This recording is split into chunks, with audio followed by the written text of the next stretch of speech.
Bạn lưu ý là phải làm ở khớp vai, và cái này chúng ta phải nhìn quan sát kỹ tí nữa. Đồng loạt tôi sẽ ra hiệu lệnh để các bạn làm, nhưng mà khi chúng ta làm cái khớp vai, các bạn làm ơn quan sát kỹ nữa thôi. Có thể làm như thế. Đối với khớp vai, thì là bệnh lý ở khớp vai kèm khớp vai.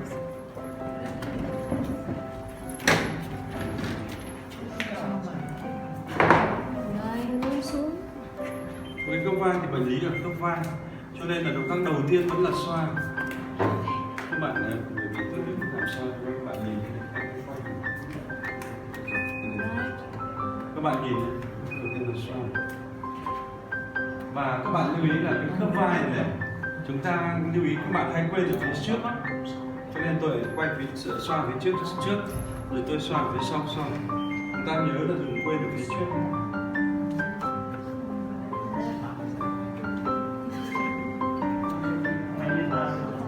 Rồi, động tác thứ hai là động tác sát. Các bạn nhìn sát này, sát khớp vai, các bạn quan sát 1, 2, 3, 1, 2, 3, 1, 2, 3. Có 3 đường sát, một là đường phía trước, 2 là đường bên cạnh, 3 là đường phía sau.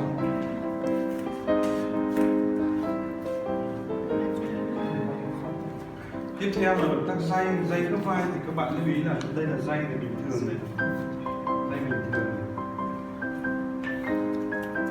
Nhưng mà nếu dây khớp vai chuẩn ấy, dây vào khớp, sau đó thì chúng ta phải dây lách cái ngón tay vào đây. Các bạn nhìn này, cho hẳn ngón tay vào đây. Vào đến khớp vai là cả phía trước và phía sau. Các bạn dây này, móc cái tay này vào dây này, hoặc là như thế này để dây này. Các bạn nhìn nhé, chúng ta có thể dây bằng cách này này, cái tay ta để phía sau tì vào này, dây đằng trước nghiêng cái tay này, chúng ta dây một khớp vai phải như vậy. Ở bên ngoài thì chúng ta dây bình thường, nhưng riêng một khớp vai ở phía sau ấy, phía trước chúng ta phải dây như vậy.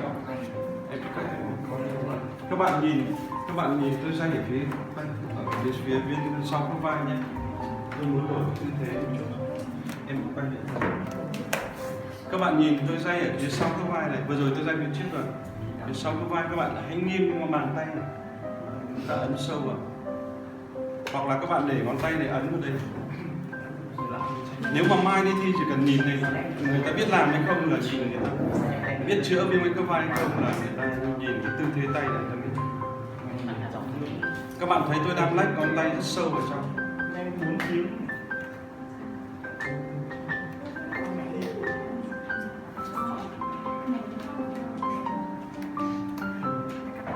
Rồi, đó là động tác dây. Tiếp theo đó là động tác lăn.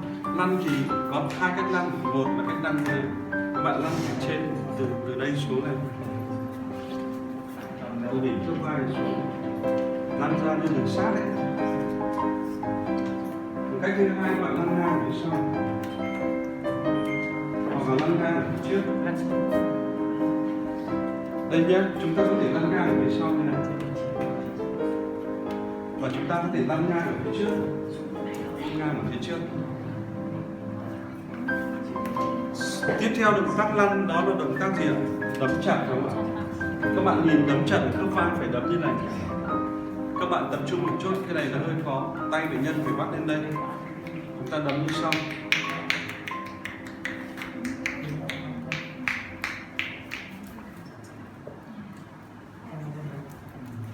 Các bạn lưu ý cái tay bệnh nhân phải thẳng nhé.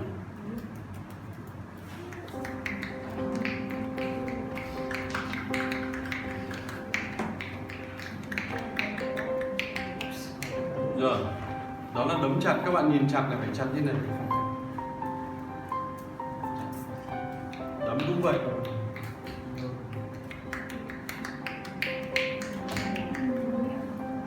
Chặt này. Đến khớp vai chúng ta phải chặt hai cái tay vào. Rồi, sau đó thì bóp, chúng ta có thể để tay như này. Các bạn bóp bình thường này, ép vào đây này, hai tay ép vào này, ép sâu ở khớp vai, ép sâu vào. Các bạn tay này phải lách xuống dưới bóp này, ép sâu vào, dễ chịu. Sau động tác bóp, các bạn nhìn động tác đấm chặt, động tác bóp tay phải để đây nhé. Động tác vờn, động tác để đây. Rồi sau đó chúng ta đến bấm huyệt. Các huyệt có chữ kiên, kiên tỉnh, kiên ngung, kiên liêu, kiên trinh, nhu du, tí nhu, kiên tiên, kiên tiên. Và đằng sau có huyệt thiên, thiên tâm. Ở phía trước có hai huyệt vân môn và trung phủ. Sau đó thì đến vận động, ở đây là vận động khớp vai. Khớp vai các bạn làm như thế này thôi, không cần làm cho ai cả, cứ như thế này là dễ nhất. Có hiểu không nhỉ? Có điều là các em đừng có bao giờ vào nó rộng to tướng như thế. Hãy từ từ một chút, nó rộng dần ra,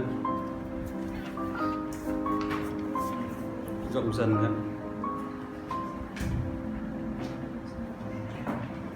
Rồi sau khi vận động xong thì các bạn rung luôn. Ở đây thì chúng ta thêm động tác rung vào. Chúng ta hãy rung như này. Và rồi sau đó thì các em bấm huyệt, các em vỗ. Như vậy đó là công thức số 10. Tôi nhắc thêm một chút về các cái huyệt ở đây. Các bạn vỗ vùng khớp vai nó đơn giản rồi. Tôi chỉ nhắc các bạn khi bấm huyệt kiên trinh ấy, móc tay lên. Bấm huyệt thì ở trung phủ móc tay xuống. Bấm huyệt kiên ngung ấn tay vào. Bấm huyệt kiên tỉnh ấn tay xuống. Riêng huyệt kiên trinh thì các bạn phải móc tay này này, hoặc các bạn ấn dưới từ dưới này lên mới được. Nó mới vào được huyệt. Và huyệt kiên tiên chúng ta nhớ rồi đúng không ạ?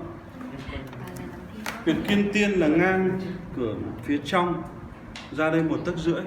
Chúng ta nhớ nhá. Rồi. Thì trong cái chú ý của các anh khớp vai cái số 10 này chỉ có điều là chúng ta phải làm sâu vào khớp, có thế thôi. Còn công thức vẫn là số 1 xoa, 2 sát, 3 day, 4 lăn, 5 đấm chặt, 6 bóp, 7 vờn, 8 bấm huyệt, 9 vận động, 10 vỗ. Có vậy thôi.